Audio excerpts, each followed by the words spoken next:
जय हिंद साथियों, स्वागत है आपका अपने YouTube channel exam with DL वालों पर।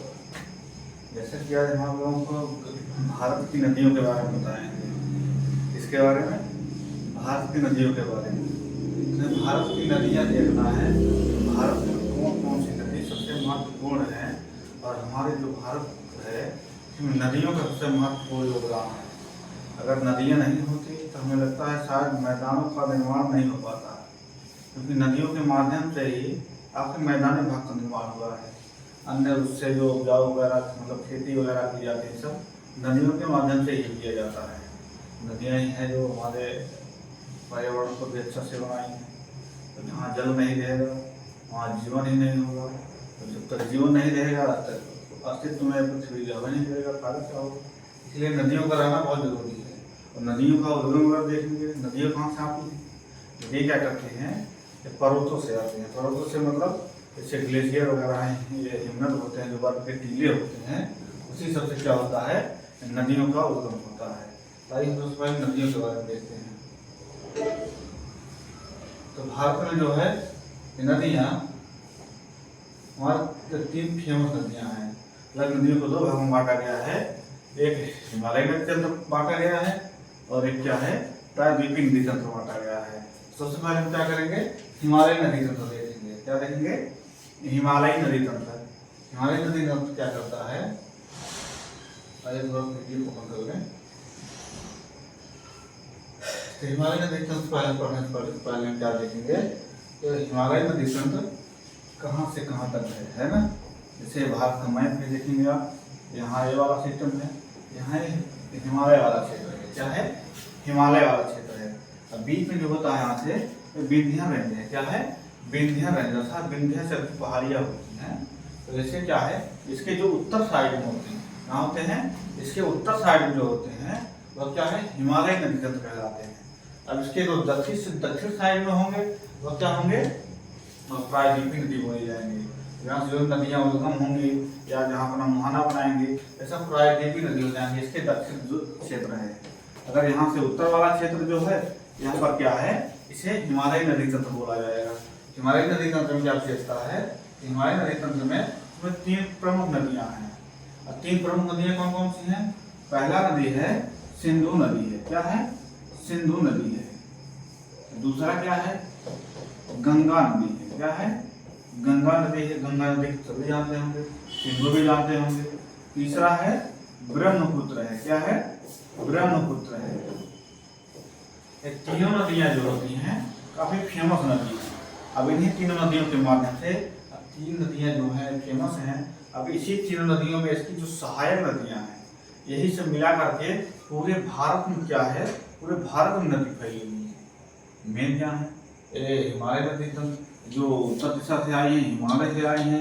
अब इनमें से कोई नदी आई है, इसमें भी सहायक नदी है, ऐसे सहायक नदी है। अब सहायक नदी में भी सहायक नदी है। नदी के साथ साथ जो नदी है उससे कई नहर बन गए हैं। नहर बना है तो कोई माइनर वगैरह बन गया है, उसके माध्यम से नाली वगैरह बन गया है। अर्थात नदियों के माध्यम से ही आपका जल का विस्तार पूरे आपके भारत में है ना। भारत में नहीं, अन्य देशों में भी है, लेकिन हम इस समय भारत की नदियों पढ़ रहे हैं तो हम भारत के बारे में जानेंगे। उसके अलावा कोई विशेष जानकारी हम नहीं लेंगे। तो हमें क्या पढ़ना है, सिंधु नदी तंत्र। सिंधु नदी तंत्र, नदी तंत्र क्या है देखते हैं। नदी तंत्र जैसे हिमालय नदी तंत्र है, अब इसमें नदी तंत्र का क्या अर्थ है, नदी तंत्र की विशेषता क्या है। नदी तंत्र अर्थात नदी कोई ऐसी नदी है, नदी के साथ साथ उसके जैसे भी मान लिया जाए यहाँ पर है एक नदी। अब यहाँ से एक नदी निकली, कोई भी नदी मान लें गंगा हो या सिंधु को ही मान लेते हैं। अब इस सिंधु का जो फेमस चल रहा है पाकिस्तान वाला सिस्टम, इसमें क्या चल रहा है, इस सिंधु का जो जल है वो क्या करता है, भारत बंद करने की कोशिश करता है। क्या करता है, भारत बंद करने की कोशिश करता है। इसमें से कि 1960 में क्या किया गया था, 1960 में भारत और पाकिस्तान के बीच विश्व बैंक जो है एक समझौता करवाया था। क्या करवाया था, समझौता करवाया था। कब करवाया था, 1960 में। समझौता क्या था, सिंधु जल समझौता। नाम क्या था उसका, सिंधु जल समझौता। सिंधु जल समझौता क्या है, सिंधु जल समझौता, इसमें विशेषता क्या थी? इसमें ये जल समझौता किसने करवाया था? विश्व बैंक ने करवाया था। उस समय 1960 में भारत के प्रधानमंत्री कौन थे? पंडित जवाहरलाल नेहरू थे, अर्थात इनको पंडित नेहरू भी कह सकते हैं। क्या कहते हैं? पंडित नेहरू भी कह सकते हैं, है ना। और जो पाकिस्तान के राष्ट्रपति थे या सेना प्रमुख थे, वहाँ पे सेना प्रमुख का ज्यादा मान्यता होती है, राष्ट्रपति माने 0 हो जाता है कभी-कभी वहाँ पे। वहाँ ज्यादा वहाँ पर जो सेनाध्यक्ष होता है या सेना प्रमुख होता है, सबसे ज्यादा उसी का चलता है। यहाँ की तरह नहीं है कि मतलब यहाँ प्रधानमंत्री है, प्रधानमंत्री का ही चलेगा, राष्ट्रपति है, राष्ट्रपति का ही चलेगा। वहाँ अगर राष्ट्रपति है तो राष्ट्रपति मतलब 0 है ना। इसीलिए वहाँ का जो प्रमुख अगर भी है तो क्या है? सेना अध्यक्ष है। क्या है? सेना अध्यक्ष है। तो सेना अध्यक्ष वहाँ का कौन था? अयूब खान था। क्या था? अयूब खान था, है ना। अर्थात भारत के प्रधानमंत्री कौन थे? पंडित जवाहरलाल नेहरू थे। और वहाँ के सेनाध्यक्ष कौन थे? अयूब खान थे। तो इन्होंने समझौता क्या कौन करवाया था? विश्व बैंक करवाया था। क्या करवाया था? विश्व बैंक ये समझौता करवाया था। जो सिंधु जल है यह क्या है? आपके वहाँ पाकिस्तान में भी जाएगा, भारत से। हालांकि उद्गम जो सिंधु नदी का है यह तो तिब्बत से हुआ है। कहाँ से हुआ है? तिब्बत से। ना तो ये भारत का है ना तो पाकिस्तान का है। अगर देखा जाएगा या तिब्बत वाले क्षेत्र में है या तो चीन का क्षेत्र होगा, है ना। अब तिब्बत में क्षेत्र जो है, तिब्बत में भले ही है लेकिन जाता तो हमारे भारत से ही है। तो हमारे स्थान पे हम चाहे कोई भी कर सकते हैं। हमारी बात थोड़ी है कि वो बाकी वहां से निकला है। अब अगर तिब्बत वाला बंद कर देगा तो हमारे भारत में जाना नहीं आएगा उसको। तो वैसे हमारे भारत से होकर के जब गुजरता है तो क्या करते हैं? तो हमारा जब कभी मूल बनता है तो हम उसको बंद करने की कोशिश करते हैं। लेकिन अब विश्व बैंक इसको समझौता करवा नहीं, आप उसको बंद नहीं कर सकते हैं, ऐसा थोड़ी बंद कर देते, है ना। अभी घटना चल रही है इस समय पाकिस्तान में, तो ये सब उसी सिंधु नदी के बारे में ही विशेष चल रहा है। इसी कारण हम नदी का भी सिस्टम उठाए हैं, इसमें दूसरा कोई चैप्टर पढ़ाते हैं, है ना। हालांकि आप इससे जो पढ़ा लेंगे हम, इससे बाहर आपका कोई क्वेश्चन जाने वाला नहीं है। आप एक बार इसको पढ़ लेंगे, अगर बढ़िया से याद कर लेंगे तो आपको कोई क्वेश्चन ऐसा नहीं होगा जो इससे कहीं बाहर चला जाएगा। सबसे पहले हम देखेंगे हिमालयी नदी तंत्र। अब तक हम क्या थे? हिमालय नदी तंत्र के बताए थे। जो बीच में क्या है? विंध्य रेंज है। विंध्य रेंज के जो ऊपर एक भाग है वहाँ क्या है? उसे हिमालय नदी तंत्र बोलते हैं। और विंध्य रेंज के नीचे जो है उसे क्या करेंगे? प्रायद्वीपीय नदी तंत्र बोला जाएगा, है ना। तो हिमालय नदी तंत्र मतलब कोई नदी है, उसमें ढेर सारी उसकी शाखाएं हैं या उसे कहा जाए सहायक नदियां होती हैं, उसे ही क्या बोला जाता है? तंत्र बोला जाता है ना। जैसे कोशिका तंत्र बोला जाता है, कोशिका तंत्र बोला जाता है। और साथ ही कोशिका में ढेर सारी कोशिकाएं होती हैं। तो इसमें भी क्या है? मेन नदी एक है जिसमें से उसकी सब सहायक नदियां हैं। अब उन्हीं सब सहायक नदियां और मेन नदी को मिला करके उसे नदी तंत्र बोला जाता है ना। तो हिमालय नदी तंत्र में पहली विशेषता क्या देखेंगे? इसका हम सामान्य परिचय देखेंगे। सबसे पहले क्या देखेंगे? पहले इसके बारे में सामान्य परिचय पढ़ेंगे। उसके बाद क्या करेंगे? इसकी विशेषताएं पढ़ेंगे। विशेषता तो हम बात पढ़ लेंगे। उसके बाद उसके पहले हम क्या करेंगे? सामान्य परिचय को सीधे हम सिंधु नदी तंत्र पढ़ेंगे। क्या पढ़ेंगे? सिंधु नदी तंत्र पढ़ेंगे। उसके बाद गंगा नदी तंत्र पढ़ेंगे। उसके बाद हम क्या करेंगे? ब्रह्मपुत्र नदी तंत्र पढ़ेंगे। अर्थात जो तीनों महान महानदियां हैं, हम इन तीनों नदियों के बारे में एक एक करके विस्तार से पढ़ेंगे, है ना। तो सबसे पहले क्या करेंगे? हम आते हैं सामान्य परिचय पे। सामान्य परिचय क्या विशेषता है इसमें? यह जो है इसमें 3 प्रमुख नदियां आती हैं। जो हिमालय नदी तंत्र है इसमें 3 प्रमुख नदियां आती हैं। अब तीनों प्रमुख नदियां कौन कौन सी हैं? पहला है सिंधु है, दूसरा है गंगा है, तीसरा है ब्रह्मपुत्र है। ऐसा नहीं है ये सब अब सिंधु गंगा ब्रह्मपुत्र ये तो अकेले हो गए। इसमें क्या है? अब इसमें सिंधु नदी तंत्र है। अब इसमें तंत्र जोड़ दिया जाएगा। इसकी जो होती है ये सब सहायक नदी हो जाती है। साथ ही उसका पूरा विस्तार से हम पढ़ेंगे, है ना। उसके बाद क्या है? गंगा।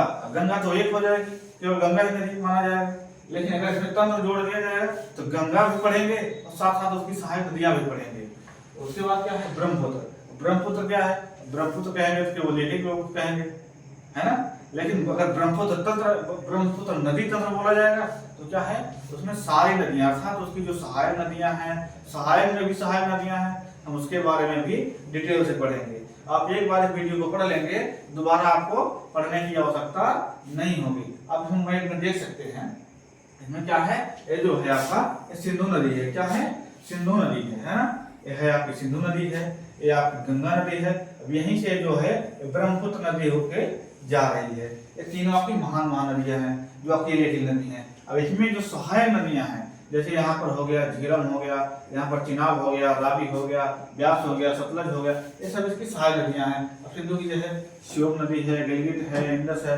इंडस तो सिंधु को ही कहा जाता है, उसका अंग्रेजी रूप है ना। अब गंगा यहाँ से है, गंगा तो गंगोत्री ग्लेशियर से निकली है। अभी जो गंगा के बारे में बताएंगे उसके बारे में हम अच्छे से बता देंगे, है ना। तो सबसे पहले हमें क्या पढ़ना है, सिंधु नदी तंत्र पढ़ना है ना। आइए देखते हैं यह क्या है, इसका समान परिचय देखेंगे। इसकी प्रमुख 3 नदियां हैं, कौन कौन सी हैं? सिंधु नदी है, गंगा नदी है और ब्रह्मपुत्र नदी है। यह क्या है, यह भारत की सबसे बड़ी नदी तंत्र है। क्या है, यह भारत की सबसे बड़ी नदी तंत्र है। जो तीनों नदियां हैं ये सबसे बड़ी नदी तंत्र है। अब इन्हीं से क्या है पूरे भारत में जल फैलेगा, अर्थात उत्तरी भाग में क्या है, अब दक्षिणी भाग में तो आपको प्राकृतिक नदियों से जाएगा, बाकी इसमें क्या है उत्तरी भाग में आपका जैसे उत्तर प्रदेश हो गया, बिहार हो गया, झारखंड हो गया, पश्चिम बंगाल हो गया। यहीं से क्या है गंगा नदी जो है यहाँ तक बांग्लादेश में भी चली जाती है, दूसरे देश में भी चली जाती है। इसे अंतरराष्ट्रीय नदियां भी बोलते हैं, क्योंकि ये एक ही देश में नहीं रहती हैं, ये कई देशों में चली जाती है ना। इसका विस्तार देखेंगे, विस्तार क्या सिस्टम है इसमें, इसका विस्तार देखेंगे। अफगानिस्तान है, पाकिस्तान है, चीन है, भारत है, बांग्लादेश है, नेपाल है, भूटान है। ये सब क्या करती हैं, ये जो नदियां हैं इतना देशों से होकर के अपना धारा जो प्रवाहित करती हैं, अर्थात ये पूरे देशों में, इसीलिए अंतरराष्ट्रीय नदी से बोला जाता है ना।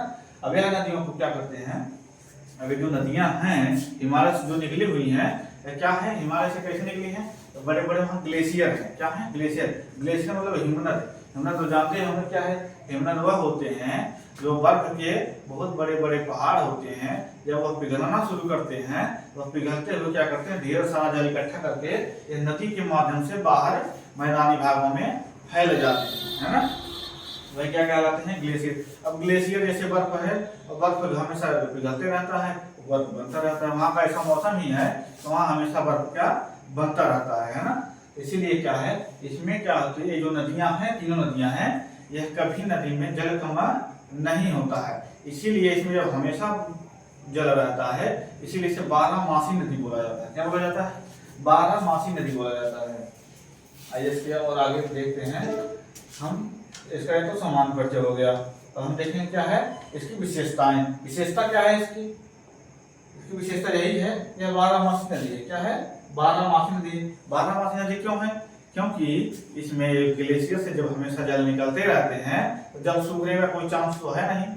अगर जब सूखने का चांस भी है तो कहाँ से है, क्योंकि ग्लेशियर है, बड़े बड़े पहाड़ हैं, वे किसके पहाड़ हैं, बर्फ के पहाड़ हैं, उससे जल निकलते रहते हैं तो जल कोई खत्म होने के कोई काम नहीं होगा। इसलिए क्या है इसमें हमेशा जल बहता रहता है, इसलिए इसे 12मासी नदी कहा जाता है। और इसकी प्रमुख नदियां जो हैं, अब गंगा नदी तंत्र की प्रमुख नदी क्या है, गंगा नदी तो है, इसमें यमुना है, कोसी है, आज मतलब अन्य ऐसे सब ऐसे घाघरा भी हो गई, ऐसे मतलब अन्य नदियां हैं। अगला है इसमें सिंधु नदी तंत्र। सिंधु में क्या है, सिंधु तो मेन है, झेलम है, सतलज है, चिनाब है, ये सब इसकी सहायक नदियां हैं, है ना। इसकी प्रमुख नदियां। ब्रह्मपुत्र में क्या है, ब्रह्मपुत्र है, दिहांग है, सुवर्णसिरी है। अभी आगे आपको पढ़ना होगा, ये सब इसकी मेन नदी है, फेमस नदी है इसके, है ना।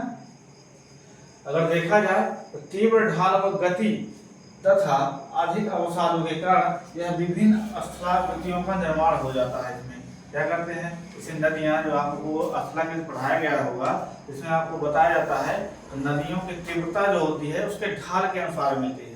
अभी कोई जैसे ढाल से आप पानी को छोड़ेंगे उसमें काफी बहुत स्पीड होता है। अभी आप सीढ़ी पर है घर पे, सीढ़ी पर से आप जल को छोड़िए, आप देखिए कितना स्पीड से आता है। कहीं आप उसको समतल स्थान पर छोड़ेंगे उतना स्पीड से नहीं जाएगा। वैसे क्या है जब नदियां पर्वतों से होकर के चलती हैं तो उसमें ढाल बहुत तेज होता है। जब ढाल बहुत तेज होता है तो क्या करता है, नई नई स्थलाकृति का निर्माण करती है। क्या करती है, नई नई स्थलाकृति का निर्माण कर लेती है। जैसे अब नदियां जब चलती हैं तो नई स्थलाकृति का निर्माण करती है। क्या पर्वतीय भाग में किसका निर्माण करती हैं, गाढ़ का निर्माण करती हैं, वी आकार की घाटी का निर्माण करती हैं, क्षिप्रिका का निर्माण करती हैं। तो आपको क्षिप्रिका नहीं पता होगा, वी आकार की घाटी नहीं पता होगा, गार्ज नहीं पता होगा।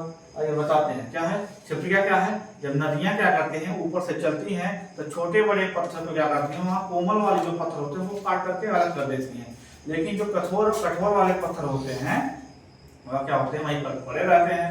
क्या है उसमें जल भी दिखाई देता है, लेकिन जल से ऊंचा पत्थर भी दिखाई देता है उसमें, अर्थात उसमें क्या है जल विलुप्त हुआ दिखाई देता है, अर्थात उसमें ज्यादा पत्थर ऊपर दिखाई देते हैं और क्या है जल भी दिखाई देता है, जल लेकिन स्वच्छ रहता है जो भी रहता है, तो क्या करता है उसे ही क्षिप्रिका कहा जाता है। इसमें लोग पानी में क्या है राइडिंग वगैरह करते हैं, तो पानी की जहाज नाव वगैरह लेकर के इसमें क्या करते हैं राइडिंग वगैरह करते हैं, वही क्या है क्षिप्रिका है। अब वी आकार की घाटी है, वी आकार की घाटी क्या है दो पर्वतों के बीच से जब कोई नदी प्रवाहित होती है बहती है उसी को क्या कहते हैं वी आकार की घाटी। जैसे अभी कोई पर्वत है यहाँ से कोई पर्वत है, अब इन्हीं दोनों के बीच से नदियां आ रही हैं तो क्या है वी आकार की घाटी बना लेंगी। क्या बना लेंगी वी आकार की घाटी बना लेंगी। अब गार्ज क्या है सिंपल सी भाषा में है दो पर्वतों के बीच का क्षेत्र जो होता है जिसमें से नदी प्रवाहित होती है उसे ही वी आकार की घाटी कहा जाता है। अब अगला क्या है गार्ज। गार्ज क्या है वही वी आकार की घाटी, अगर थोड़ा गहरा हो जाए तो वही क्या कहलाता है गार्ज कहलाता है। क्या कहलाता है गार्ज कहलाता है ना। ये आपका पर्वतीय भाग में इसका निर्माण होता है शिलालेख का। अब मैदानी भाग में क्या है मैदानी भाग में डेल्टा का निर्माण करती हैं, जलोढ़ मैदान का निर्माण करती हैं, गोखुर झील का निर्माण करती हैं, नदी द्वीप का निर्माण करती हैं। क्या करती हैं नदी द्वीप का निर्माण करती हैं। तो इसमें डेल्टा क्या है जब नदियां अपना अंतिम समय अर्थात नदी का जहां अंत होता है जहां अपना मुहारा बनाती हैं उसे ही डेल्टा कहा जाता है, अंग्रेजी में से एस्टुरी बोलते हैं है ना।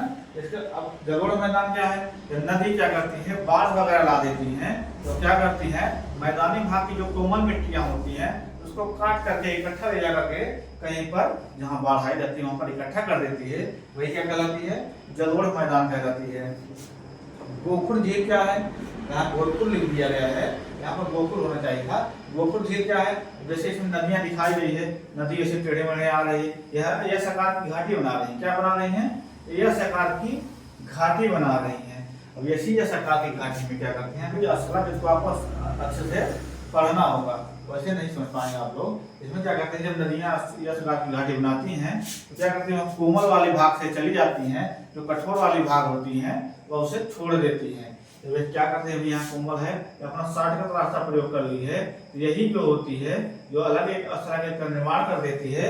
यह गाय के खुर के समान दिखाई देता है, किसके समान गाय के खुर के समान दिखाई देता है, इसीलिए उसे गोखुर झील कहा जाता है। क्या कहा जाता है गोखुर झील कहा जाता है। अब नदी द्वीप क्या है नदी द्वीप यह है जैसे किसी नदी में क्या करते हैं किसी कचरा वगैरह इकट्ठा हो जाए वह क्या हो जाता है एक द्वीप के समान हो जाता है, उसपे टीले के समान हो जाता है, उस पर रहने लायक हो जाता है, वही क्या कहलाता है नदी द्वीप कहलाता है ना। हमें लगता है आप लोग समझ में आ गया होगा। आइए आगे देखते हैं आगे क्या है। आगे सब सिंधु नदी है, सिंधु नदी इसकी दाएं और बाएं सहायक नदियां हैं। क्वेश्चन में बहुत ज्यादा पूछा जाता है सिंधु नदी की दाएं सहायक नदी कौन सी है, बाएं सहायक नदी कौन सी है, गंगा नदी की दाएं सहायक नदी कौन सी है, बाएं सहायक नदी कौन सी है, ब्रह्मपुत्र की दाएं सहायक नदी कौन सी है, बाएं सहायक नदी कौन सी है, ऐसा बहुत ज्यादा पूछा जाता है ना। इसमें सिंधु नदी क्या है देखेंगे, इसमें दाएं सहायक नदी कौन सी है, श्योक है, नुब्रा है, गिरगिट है, स्वात है। इस स्वात जो होता है इसे पाकिस्तान का स्वर्ग भी कहते हैं। क्या कहते हैं पाकिस्तान का स्वर्ग भी कहते हैं। यहाँ नुब्रा जो है नुब्रा घाटी जो पर जाती है, काबुल है, कुर्रम है, तोची है, गोमल है, ये सब इतना तुझे पाकिस्तान में आती है ना। गिलगित भी पीओके में ही आता है लगभग, फिर भी भारत में ही माना जाता है सब ठीक है। अगला है बाएं, इसकी बाएं साइड सिंधु की बाएं साइड नदी क्या है जास्कर है, झेलम है, चिनाब है, रावी है, ब्यास है, सतलज है। ये पांचों नदियां बहुत ज्यादा फेमस है। अगर इस ऊपर इसके बाएं दाएं जो साइड नदियां हैं इसमें क्वेश्चन बने या ना बने, लेकिन इसके बाएं सहायक नदियों में से क्वेश्चन आपका बनना फिक्स है, क्योंकि यही जो इसका पांचों नदियां हैं इसे जैसे पांचों पांडव कहा जाता है। अब देखा जाए तो ये बहुत खास है इसके बिना जान लीजिए आपका सतलज नदी सिंधु नदी जो है बेकार है ना। गंगा क्या है, गंगा में दाएं साइड नदी क्या है, यमुना है, सोन है, पुनपुन है, ये सब क्या है, ये दाएं साइड नदियां हैं। अगर बाएं साइड नदी देखा जाए तो रामगंगा है, गोमती है, घाघरा है, राप्ती है, गंडक है, कोसी है, महानंदा है, ये सब इसकी क्या है, बाएं साइड नदियां हैं। अगर ब्रह्मपुत्र, ब्रह्मपुत्र में देखेंगे इसकी दाएं साइड नदी क्या है, सुवर्णश्री है, कामेंग या भरली है, भरली मानस है, अगर है संकोच है, रायडेक है, धरला है, त्रिस्ता है, ये सब क्या है, इसकी दाएं साइड नदियां हैं। इसकी ब्रह्मपुत्र है ना। अगली इसका देखेंगे बाएं साइड नदी कौन सी है, दिबांग है, लोहित है, बूढ़ी दिबांग है, दिकु है, धनसिरी है, कोलंग है, कपिली है, ये सब क्या है, इसकी बाएं साइड नदियां हैं। ये सब क्या है। अब हमें क्या पढ़ना है इसमें से, इस सिंधु की जो है ये सिंधु नदी के बारे में पढ़ना है। हमें एक एक नदियों के बारे में पढ़ना है। और सिंधु नदी के बारे में पढ़ लेंगे, उसके बाद इसके सहायक नदियों के बारे में पढ़ेंगे। गंगा नदी पढ़ लेंगे, उसके बाद इसके सहायक नदी के बारे में पढ़ेंगे। ब्रह्मपुत्र पढ़ेंगे, उसके सहायक नदियों के बारे में पढ़ेंगे।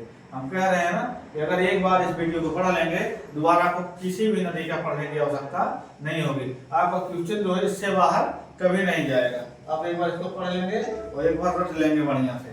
जितना हम बता रहे हैं उससे कहीं बाहर जाने वाला नहीं है।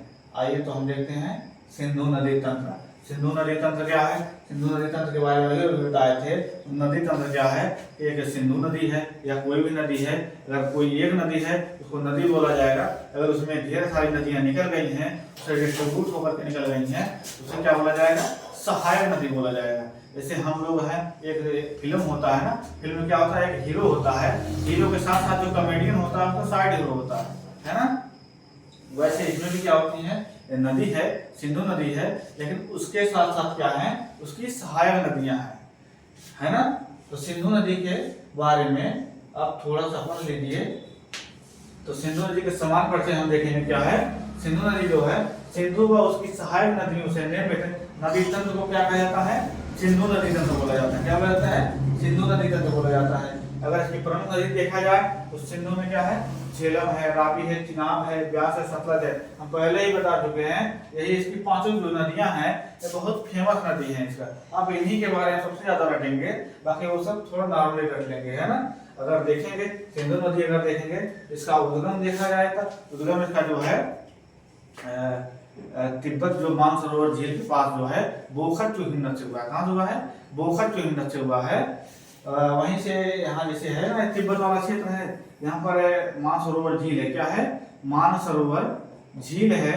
मानसरोवर झील के जस्ट बगल में क्या है, एक बोखर चुहिन्नत है। क्या है, बोखर चुहिन्नत मतलब ग्लेशियर जिसे कहा जाता है अंग्रेजी में। वहीं से इसका उद्गम हुआ है। अब यहीं से आकर के यह पाकिस्तान चली जाती है, भारत से होकर भारत में दमचौक से प्रवेश करती है और यहीं से निकलते हुए फिर पाकिस्तान में चली जाती है ना। अगर देखा जाए इसका मुहाना कहाँ आती है, मुहाना मतलब जहाँ नदी अपना अंत करती है उसी को मुहाना कहा जाता है। मुहाना देखेंगे कराची के निकट अरब सागर, अर्थात कराची जो पाकिस्तान में है वह अरब सागर में जाकर के अपना मुहाना बना लेती है ना। इसका अपवास क्षेत्र देखा जाएगा, अपवास क्षेत्र देखेंगे कितना है, अफगानिस्तान है, पाकिस्तान है, भारत है। भारत में कहाँ है, लद्दाख है, जम्मू कश्मीर, हिमाचल प्रदेश, पंजाब है ना। और है जो तिब्बत है, तिब्बत से ही निकला ही हुआ है ना। ये सब क्या है, सिंधु नदी की सामान्य परिचय है। बाकी भी सिंधु नदी का भी बड़ा है, इसको हम बाकी कल बताएंगे। और मिलते हैं नेक्स्ट वीडियो में, तब तक के लिए जय हिंद, जय भारत।